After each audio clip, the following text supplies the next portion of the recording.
وہاں مدینے میں ایک مسجد ہے مسجد القبلتین، حضور ایک خاص قبیلے میں گئے ہوئے تھے، ظہر کی نماز کا وقت وہاں آ گیا، وہاں کوئی دعوت طعام تھی،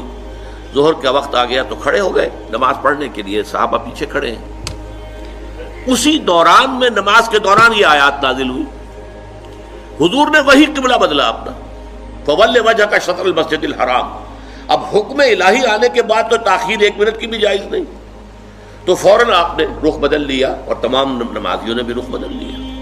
اس لیے اس مسجد میں 2 طرف محرابیں بنی ہوئی ہیں، ایک محراب جو ہے وہ شمال کی طرف ہے بیت المقدس کی طرف، اور ایک محراب ہے مکے کی طرف جنوب کی جانب، اسی لیے اس کو کہتے ہیں مسجد القبلتین، 2 قبلوں والی مسجد۔ لیکن یہاں حکم یہ بھی ہے وَأَيْنَمَا تَكُونُوا فَوَجُّ، جہاں کہیں بھی تم ہو فَوَلُّوا وُجُوهَكُمْ شَطْرَهُ، اے مسلمانوں جہاں کہیں بھی ہو اپنا رخ مسجد حرام کی طرف کرو۔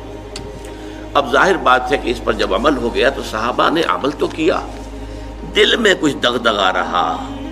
کچھ پریشانی رہی، خاص طور پر یہ بات کہ اگر اصل قبلہ یہ تھا اور یہ ہے جو آج ہو گیا ہے تو پھر ہماری نمازوں کا کیا بنے گا؟ ہماری نمازیں 16 مہینے کی ضائع ہو گئی، غلط قبلے کی طرف پڑھی گئی۔ اسی لیے اسی مقام پر کہا گیا ہے وَمَا كَانَ اللَّهُ لِيُضِيعَ إِيمَانَكُمْ، نہیں اس وسوسے کو قریب نہ آنے دو، نماز تو عین ایمان ہے، نماز ضائع ہو گئی تو ایمان ضائع ہو گیا نہیں، اس وقت حکم وہ تھا، اس پر عمل کرنا تقاضا تھا دین کا، اب حکم یہ ہے، اب اس پر عمل کرنا تقاضا ہے دین کا، نہ وہ غلط تھا نہ یہ غلط ہے۔ تم کسی سمت سے نہ بندھ جاؤ،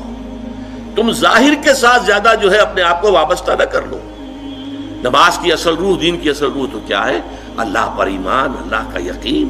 رسول کی اطاعت، رسول کا فرمان۔ پہلے وہ تھا تو اللہ تعالیٰ نے مکے والوں کا امتحان لے لیا تھا کہ آیا وہ اپنی آبائی، اس لیے کہ مکہ جو ہے اور بیت اللہ جو ہے وہ تو ان کا سمجھیے کہ قومی شعار کے درجے کے اندر رکھنے والی چیز تھی، قومی شعائر میں سے، اب اس کی طرف